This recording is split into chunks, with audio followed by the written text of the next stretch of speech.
दरम्यान पवनचक्की प्रकल्पाकडे खंडणी मागितल्याच्या प्रकरणी न्यायालयीन कोठडीमध्ये असलेल्या विष्णू चाटेची आता न्यायालयीन चौकशी सुद्धा केली जाईल। हत्या प्रकरणामध्ये चौकशी करण्यासाठी त्याची कस्टडी मिळावी यासाठी आज त्याला कोर्टापुढे हजर केले जाईल। सीआयडीने तसा कोर्टाकडे अर्ज सुद्धा केलाय।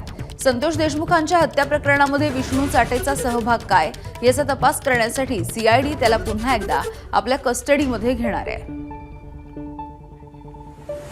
आणि या संदर्भामध्ये अपडेट्स देत आहेत आमचे प्रतिनिधी गोविंद शेळके सध्या आपल्या सोबत आहेत। गोविंद, काय अधिकची माहिती आहे? कारण आज पुन्हा एकदा सीआयडी कस्टडी मागणार आहे।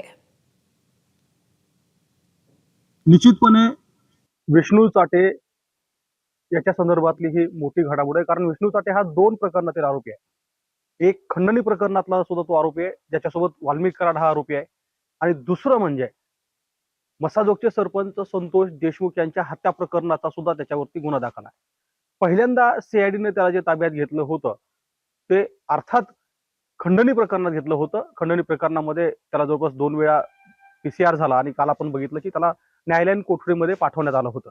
मात्र न्यायालयीन कोठडीमध्ये पाठवण्याची प्रक्रिया झाल्यानंतर लगेच सीआयडीने अर्ज केला केज जिल्हा व सत्र न्यायालयामध्ये, आणि तिथे विष्णू चाटे याला 302 म्हणजे संतोष देशमुख याच्या हत्या प्रकरणात सुद्धा ताब्यात घेण्याची विनंती केली, आणि ही सगळी प्रक्रिया आज पूर्ण होणार आहे। आज पुन्हा एकदा विष्णू चाटे याला केजच्या न्यायालयासमोर उभं केलं जाईल।